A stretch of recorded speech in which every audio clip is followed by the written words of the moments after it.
আপনি কি জানেন প্রাকৃতিক জগতে এমন একটি পোকা আছে যা প্রয়োজনে বিস্ফোরণ ঘটাতে পারে? এর নাম বোম্বার্ডিয়ার বিটল। একে বলা হয় প্রাকৃতিক কেমিক্যাল বোমা।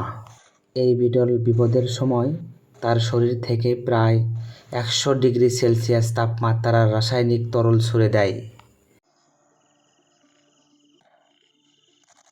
এটা এমন এক মিশ্রণ যা শত্রুকে দগ্ধ করে দেয় এবং পালাতে বাধ্য করে।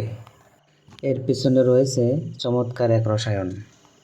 এর পেটের ভিতরে হাইড্রোকুইনন ও হাইড্রোজেন পারঅক্সাইড নামক দুটি রাসায়নিক আলাদা থাকে।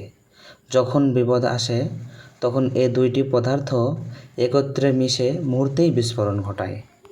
মহান আল্লাহ তাআলার প্রকৃতি কতটা বিস্ময়কর, তাই না?